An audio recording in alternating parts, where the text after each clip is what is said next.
arguably they're more deeply steeped in the kind of philosophy of the consumer than anyone.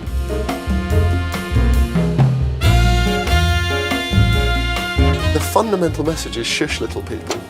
Shush, just go shopping.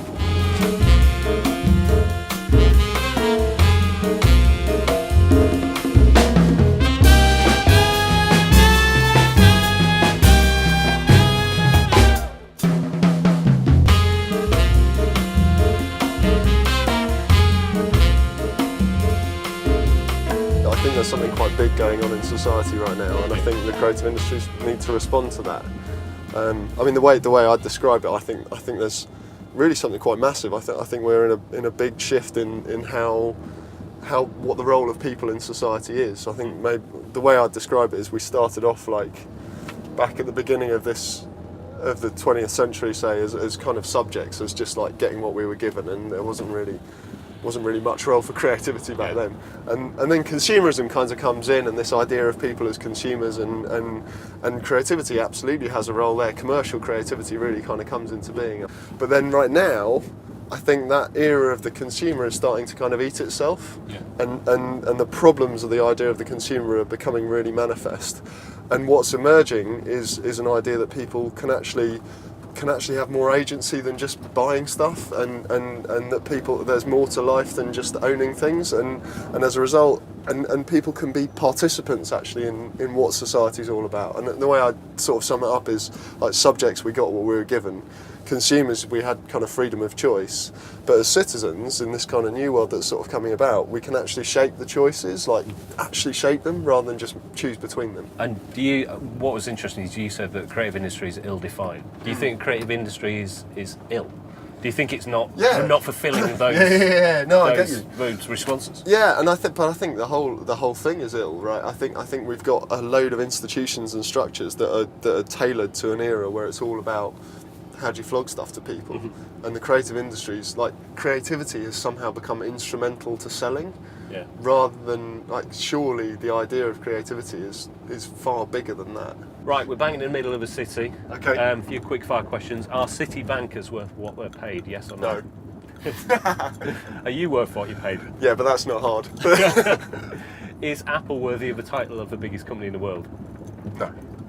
One of the ads that I worked on that never ran, that I was most proud of, was I was working on back in early days, and they gave us a brief to do some advertising on sustainable palm oil,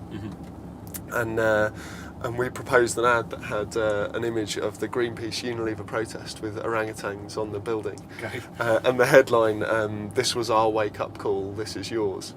So it probably have worked, to be fair.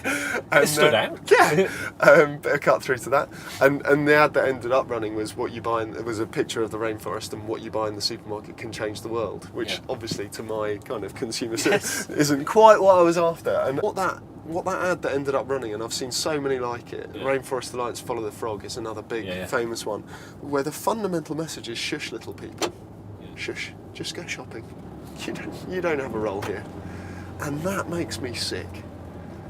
Do you think that's because there are fundamentally less really strong-minded individuals at the heart of big enterprises now? The three that you described, so you've got Virgin with Branson, who's an independent spirit, will do what the hell he likes. You've got Anita Roddick, who essentially was, a super powerful woman at a time when, that wasn't necessarily the case in a boardroom.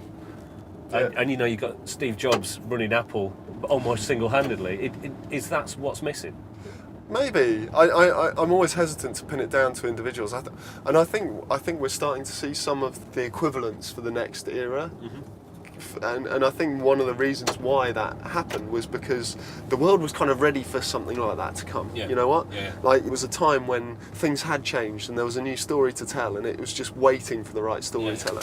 And I think that's where we are now. And I mean, like one of the aspirations of the New Citizenship Project is to try and in our own small way kind of be a little part of that, be sort of part of kind of creating some of the initiatives that embody that promise. What industry do you see that coming from? Because I think one thing that always makes in terms of the big guns. Well, it always makes me a little bit edgy, because I think that often the industry that's attached to this the most is the new tech industry. So you look at Silicon Valley and the kind of high ideals, and they are people who essentially have been grown up with as Jerry Garcia as a guy who's essentially Yeah, like yeah. outlining how brands should behave. Mm.